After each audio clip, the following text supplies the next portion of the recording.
Bonjour à toutes et à tous, bienvenue dans ce premier épisode de la nouvelle saison des webinaires 2023-2024.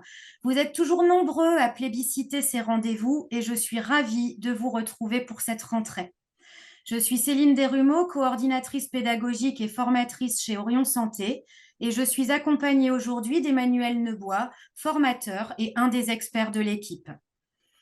Au sommaire de ce webinaire, nous verrons ensemble les contours d'une réforme importante qui impacte notre profession, à savoir la certification professionnelle des professionnels de santé. Et nous vous parlerons également d'une évolution de notre champ de compétences en matière de vaccination qui a été voté le mois dernier. Sur votre écran, vous voyez apparaître un onglet questions-réponses. Vous pouvez y poser vos questions et nous y répondrons dans la seconde partie de ce webinaire. Bonjour Emmanuel. Bonjour Céline et bonjour à toutes et à tous. Je suis très content de vous retrouver pour ce webinaire de la rentrée. Alors Emmanuel, certification professionnelle, est-ce que tu peux nous en dire plus? Bien sûr, je me cale, voilà. Alors, la certification professionnelle. La réflexion a été lancée il y a 8 ans maintenant, et en 2016, l'IJAS, alors l'IJAS, je vous rappelle que c'est l'Inspection générale des affaires sociales, a rendu un rapport. Ce rapport qui sert toujours de base de travail pour la certification professionnelle. En 2017, la Grande Conférence Santé a décidé de doter la France d'un dispositif de validation régulière des compétences des médecins. Et en 2019, un large consensus l'a élargi à l'ensemble des professions de santé qui ont un conseil de l'ordre et donc à notre profession d'infirmier. En 2021, a suivi une ordonnance, l'ordonnance du 19 juillet 2021. Alors, c'est vrai que c'est passé un peu sous les radars à l'époque. En 2021, on est en année Covid +1, mais voilà, ça n'a pas empêché les instances d'avancer sur ce sujet. Alors, ordonnance relative à la certification périodique de 7 professions de santé, à savoir, bien sûr, pour nous, les infirmiers et les infirmières, les médecins, les pharmaciens, les chirurgiens dentistes, les kinés, les sages-femmes et les pédicures podologues. Vous voyez, pour ceux qui, je l'entends déjà, commencent à râler, nous ne sommes pas les seuls concernés pour cette certification professionnelle. Ok Emmanuel, alors du coup, est-ce que tu peux nous préciser au final, avec des mots simples, le ou les objectifs de cette certification professionnelle? Alors, bien sûr, les objectifs, le premier objectif qui semble évident, c'est faciliter la formation tout au long de sa carrière. Je précise que tous les statuts sont concernés, que ce soit les infirmiers, les infirmières salariés ou en exercice libéral. Je précise aussi que cette future certification française est validée dans un cadre européen commun. Et ça, moi, je trouve que c'est très important. Il s'agit aussi de promouvoir la mobilité des professionnels de santé en Europe avec des vraies garanties de compétences. Donc, ça m'introduit le deuxième objectif, bien sûr, maintenir notre niveau de compétences et, bien sûr, actualiser nos connaissances. Alors, la certification professionnelle périodique est applicable depuis le 1er janvier 2023, autour de 4 objectifs. Je vais un petit peu me répéter. Le premier objectif, actualiser ses connaissances et ses compétences. Deuxième objectif, renforcer la qualité de ses pratiques professionnelles. Troisième objectif, améliorer les relations avec ses patients. Et quatrième objectif, mieux prendre en compte sa santé personnelle. Très bien, mais du coup, concrètement, comment va-t-on faire? Alors, l'agence du numérique en santé, je vous ai mis le logo, en lien avec le ministère des Solidarités et de la Santé, a créé une plateforme numérique sécurisée en lien avec votre compte CPF, compte personnel de formation. C'est une sorte de téléservice qui va tous nous accompagner dans ce process de certification. Cette plateforme est mise à disposition aux professionnels de santé et à toutes les parties prenantes. La gestion des comptes individuels et la conciliation de l'ensemble des données se fera sous forme d'un portfolio individuel consolidant le bilan de vos actions. Et également, nous aurons des notifications et des relances au long de ce parcours. Très bien. Et du coup, maintenant que nous savons comment faire, est-ce que tu peux nous expliquer la fréquence pour obtenir cette certification et sa durée de validité?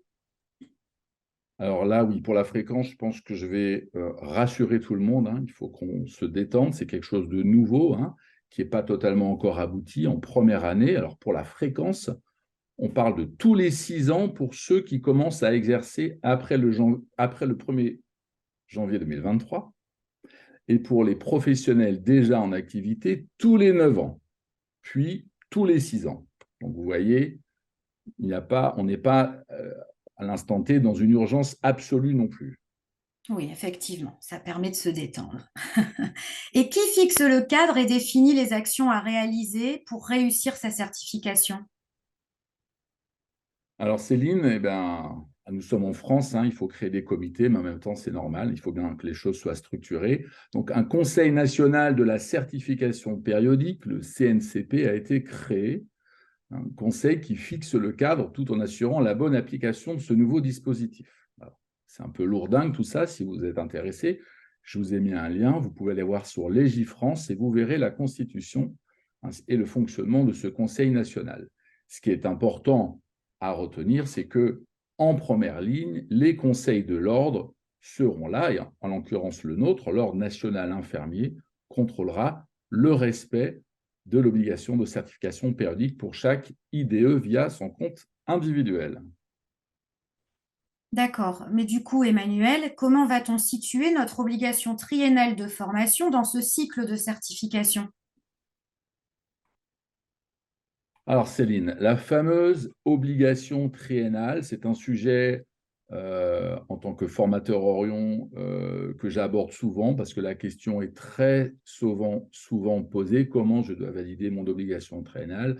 Qu'est-ce que mon obligation triennale? Alors, je vous rappelle que nous sommes dans la triennale 2023, 2024, 2025. Elle se terminera en décembre 2025. Pour valider votre triennale, vous devez valider 2 actions DPC sur les 3 proposées suivantes. C'est les fameuses briques. La première action peut être une action cognitive ou actualisation des connaissances. C'est par exemple un présentiel classique comme vous connaissez.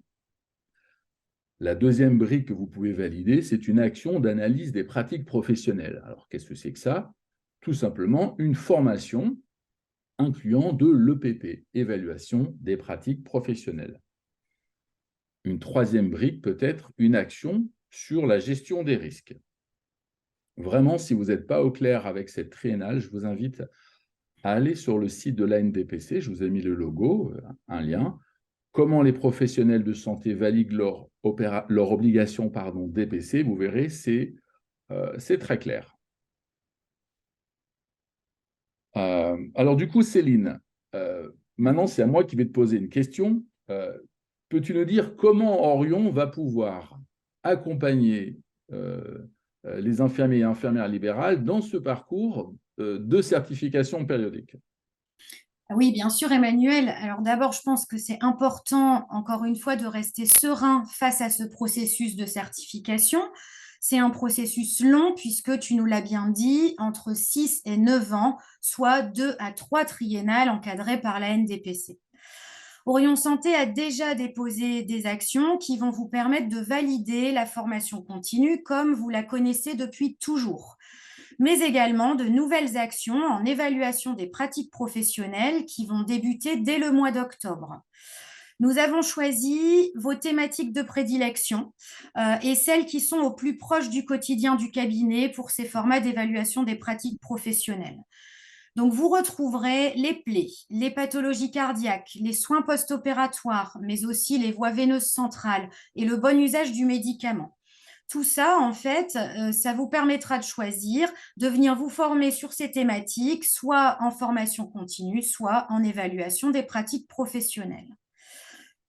Voilà. Voilà ce qu'on pouvait dire au sujet de la certification périodique, Emmanuel. Des précisions arriveront encore cette année et, comme toujours, nous vous tiendrons, bien entendu, informés.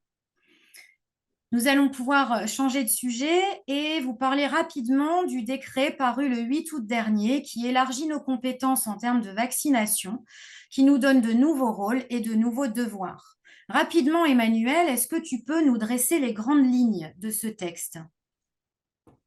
Oui, bien sûr, Céline. Alors, on va vraiment vous dresser les grandes lignes. Je vous fais tout de suite la pub du prochain webinaire du 16 octobre, si je ne me trompe pas, dont le thème sera à 100% sur la vaccination par les infirmiers.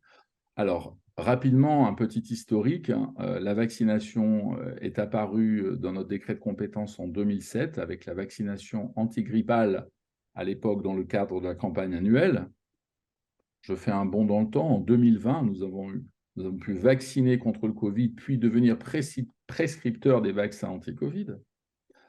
Le véritable gros changement a eu lieu en avril 2022, l'an passé, avec un rajout dans le Code de santé publique, dans notre rôle propre, vaccination par l'infirmier de nombreux vaccins sans prescription médicale. La liste était exhaustive, je ne vais pas la décliner maintenant. Tous les vaccins n'y figuraient pas. Le changement du décret du 8 août 2023, c'est tout simplement l'extension à l'ensemble des vaccins du calendrier vaccinal avec certaines conditions. Alors, ce décret du 8 août 2023 fait tout simplement suite à un avis, une recommandation de la Haute Autorité de Santé. Alors, comme tu nous l'as dit, Céline, c'est vraiment un élargissement de nos compétences et une valorisation professionnelle sans aucun doute, avec bien sûr de nouveaux droits, mais également de nouveaux devoirs, avec une actualisation de nos connaissances impératives. C'est bien de pouvoir vacciner et d'avoir rendre des services autour de soi et de vacciner, mais faut-il encore savoir ce qu'on fait et connaître son calendrier de vaccination et les recommandations. Alors, il faudra se déclarer auprès du Conseil de l'ordre, déclaration d'activité de prescription au Conseil de l'ordre et y joindre un certificat de formation. La Haute Autorité de Santé, la HAS, recommande, non, on parle d'une formation obligatoire de 10h30 à la vaccination. Alors, je peux vous dire que ce décret est sorti en plein été, au mois d'août cette année, mais que les équipes d'Orion, la team, bossent toute l'année et toute l'équipe a commencé à travailler pour vous donner des solutions de formation. Et là, je passe la parole à Céline qui va vous parler des formations vaccination. Comme Emmanuel vous l'a dit, vous pouvez d'ores et déjà noter dans vos tablettes qu'un webinaire entièrement consacré à cette nouvelle compétence vaccinale est prévu le 16 octobre prochain. Et nous allons maintenant pouvoir passer à la phase de réponse à vos questions. Alors, je regarde. Alors, Emmanuel, première question. Pour répondre au 4e objectif, à quand une visite médicale professionnelle pour les infirmiers libéraux? Alors, merci de poser cette question. Je n'ai pas la réponse, mais c'est un vrai sujet. On vous a dit, on a répondu. C'est un vrai sujet et c'est justement cette certification va pouvoir répondre à tout ça. Mais malheureusement, là, je ne peux pas donner ni de calendrier, ni de process. Mais Alors, oui, comme on le disait, je pense qu'il y a encore d'ici la fin de l'année des choses qui vont être publiées et qui vont sortir. Et typiquement, c'est le genre de réponse qu'on devrait avoir d'ici la fin de l'année 2023. N'est-ce pas? oui. Alors, pour la vaccination, quelle cotation pour 2 vaccins autorisés pour les patients de plus de 16 ans? Alors, les cotations, en fait, vraiment, il faut revenir au webinaire du 16 octobre où là, on va rentrer dans les détails, dans tous ces détails-là. D'accord? C'est pas le sujet d'aujourd'hui. Avez-vous prévu un max de formation pour la vaccination? On va tous se ruer dessus, mais oui. La formation vaccination est-elle prévue en financement FIFPL? Non. Pour l'instant, c'est l'ANDPC qui s'est positionné pour répondre au financement de cette formation. Un temps obligatoire de 11 heures de formation. Voilà, avec un contenu très précis sur la connaissance des vaccins, la façon dont on les prescrit. Enfin, tout le cahier des charges est vraiment détaillé à l'intérieur du décret. Alors, si la question, du coup, concrètement, nous ne pouvons plus vacciner vu que nous n'avons pas cette formation. Si, vous pouvez continuer à vacciner. Ce que vous ne pouvez pas faire, c'est prescrire les vaccins. Donc, on reste dans les textes actuels. Vous pouvez toujours vacciner sous le coup d'une prescription médicale pour les vaccins à prescription obligatoire. Et même, enfin non, vous pouvez vacciner sans prescription. Vous pouvez vacciner. C'est prescrire que vous ne pouvez pas faire sans avoir fait cette formation. Pour le présentiel, bonjour, du coup, la formation en présentiel pour la vaccination sera dispo à partir de quand? Je n'ai pas de date encore à vous donner. Le e-learning, c'est à partir du 18 octobre. Le présentiel, on aura certainement des dates à vous donner au prochain webinaire du 16 octobre. La formation vaccination rentre dans la triennale. C'est une formation continue, du coup. Ça validera votre brique de formation continue et pas votre brique d'évaluation des pratiques professionnelles. On nous a sondé pour vacciner dans les écoles. Attention, exercice forain, hein. Ça, c'est vraiment à revoir avec l'ordre. La formation, les différentes voies d'abord, c'est une formation triennale. Alors, je la fais en novembre et si oui, je suis certifiée. Alors, la formation Les différentes voies d'abord fait partie du catalogue au format formation continue. Derrière, ça veut dire que vous aurez validé la brique formation continue. Il restera dans le cadre de la triennale pour l'année 2024 et 2025 la brique évaluation des pratiques professionnelles à valider. D'accord? Donc, ce n'est pas juste en faisant les différentes voies d'abord que vous allez valider la triennale et du coup rentrer dans le cadre de la certification. Emmanuel vous a bien dit, il y a 2 briques à valider pour remplir son obligation triennale. Une brique formation continue et une brique évaluation des pratiques professionnelles. Si une formation inférieure à 10h30 est-elle valable? Non, le décret demande une formation de minimum 10h30. C'est bien pour ça qu'on l'a sorti au format 11h. Aujourd'hui, a-t-on le droit de vacciner contre le papillomavirus sans prescription médicale? Alors, il faut bien faire le distinguo. Emmanuel, est-ce que tu souhaites répondre à cette question? La question, c'est peut-on vacciner garde d'asile? Oui, Alors, sans déjà, prescription médicale. alors, garde d'asile fait partie de la liste du calendrier vaccinal, faisait partie de la liste de vaccins qu'on pouvait. Alors, attention déjà aux patients de plus de 11 ans, hein, sans prescription médicale, hein. D'accord? Ben, pour moi, la question est oui. Oui. OK. Est-ce que les remplaçantes...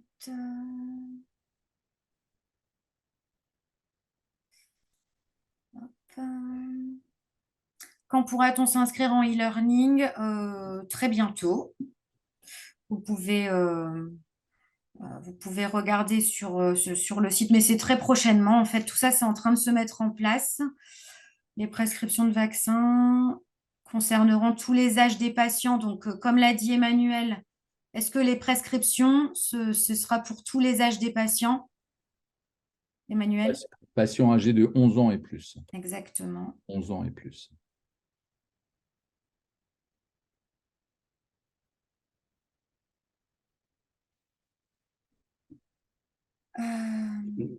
Je lis Christelle qui pose la formation est obligatoire pour les pharmaciens.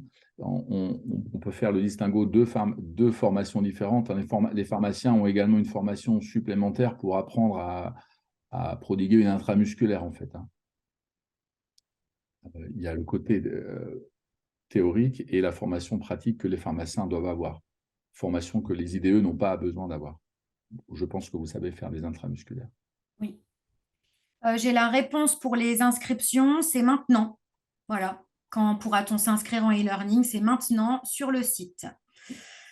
Est-ce que cette certification est obligatoire également pour les IPA? Alors, on parle de certification professionnelle ou on parle de la formation pour les vaccins là? Non, on parle de la certification professionnelle. Ah bah, je pense qu'on parle de... Oui, les IPA seront forcément concernés par la certification professionnelle. Je ne vois pas... Vous savez, le mot certification, il ne faut pas avoir peur de ça. Il faut plutôt s'en réjouir. Si vous prenez l'avion avec autant de sécurité, c'est que le personnel volant, que ce soit pilote ou navigant, sont certifiés tous les ans. S'ils ne travaillent pas 2 mois, ils doivent tout repasser, etc. C'est vraiment un gage de maintien des pratiques professionnelles. Et moi, je trouve que c'est une bonne chose. Je suis plutôt fier que la certification arrive dans notre discipline. Alors, comment ça se passe pour les infirmières remplaçantes et pour la certification professionnelle? Alors, je pense que cette question elle est posée dans le sens du coup du financement à NDPC. Disons que comme les remplaçantes sont en sortie de ce financement à NDPC, après la formation reste accessible au format payant classique. Donc, Personnel. ça permet d'avoir l'attestation de formation nécessaire pour pouvoir faire sa déclaration de prescripteur auprès de l'ordre infirmier. Donc, c'est juste que malheureusement, pour les collègues remplaçants, effectivement, ça rentrera pas, ça ne sera pas financé dans le cadre du DPC. La certification, Emmanuel vous a répondu à cette question dans le sens où elle concerne tous les modes d'exercice infirmiers, que ce soit salariés ou libéraux. Donc, en fait, les remplaçants ont les mêmes obligations de certification que les titulaires. Est-ce qu'une remplaçante pourra vacciner avec la formation? Sous les mêmes formes que les prescriptions de dispositifs médicaux ou autres, en utilisant les ordonnances du titulaire, en barrant le nom du titulaire et en mettant leur numéro de prescripteur. Mais également, au préalable, il faut avoir fait sa déclaration auprès de l'ordre infirmier avec l'attestation de formation.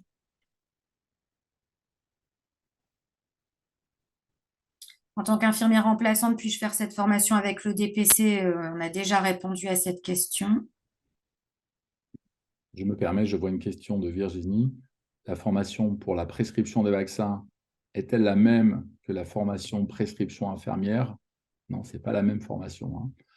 Dans la formation prescription infirmière, on va balayer tout le champ des possibles en prescription, substituts nicotiniques, etc., dispositifs médicaux, alors que là, la formation sur les vaccins portera spécifiquement sur la vaccination.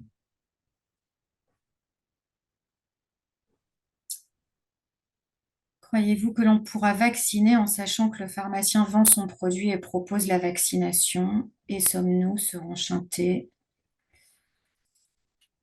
Je pense qu'il faut qu'on s'empare de ce nouveau rôle et qu'on arrive à le valoriser. Après, je pense qu'on est tous complémentaires et chaque patient doit pouvoir trouver la formule qui lui conviendra le mieux.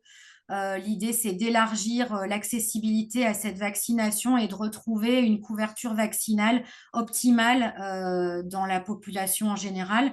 C'est bien pour ça que cet élargissement a été demandé par la Haute Autorité de Santé. Et donc, je pense qu'il y a une partie de la population qui sera, qui Ouais. viendra à la vaccination par l'intermédiaire des Si, infirmiers. si je peux me permettre, en lien avec ce que tu dis, lorsque la vaccination antigrippale a été donnée aux pharmaciens, alors tout le monde a hurlé, ouais, on nous pique notre boulot. Les grands perdants, entre guillemets, c'est plutôt les médecins, mais les infirmiers continuent, malgré tout, à vacciner pas mal de leurs patients, notamment les patients ALD, etc. L'arrivée des pharmaciens dans la bataille, si je peux me permettre, a tout simplement permis d'augmenter la couverture vaccinale, ce qui est une bonne chose en réalité.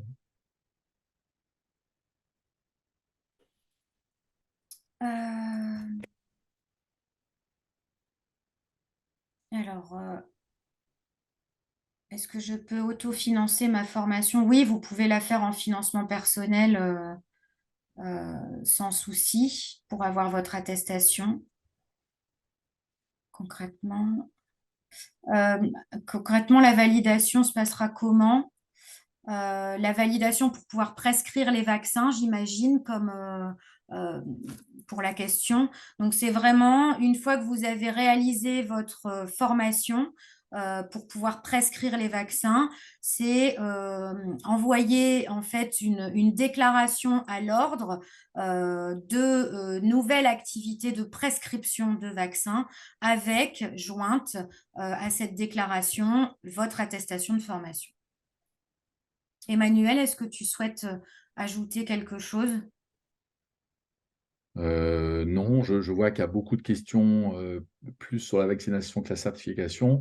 On va encore avancer là-dessus, travailler, et on vous donne rendez-vous le 16 octobre avec ce webinaire vaccination, avec de la NGAP, cotation des cas concrets.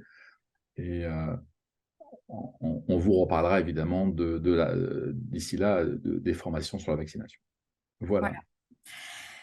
Il est maintenant l'heure de vous remercier pour votre présence en nombre à notre premier épisode webinaire de la saison. Comme à chaque fois, nous n'avons pas eu l'opportunité de répondre à toutes vos questions, mais nous vous donnons rendez-vous sur ce sujet le 16 octobre, comme l'a dit Emmanuel, et également dès le 27 septembre pour le second épisode où je recevrai notre experte Karine Sangroubert sur le sujet de la généralisation du BSI et de l'avenant 10. Au revoir Emmanuel. Au revoir Céline. À très bientôt et bel après-midi à toutes et à tous. Au revoir. À Au bientôt. revoir.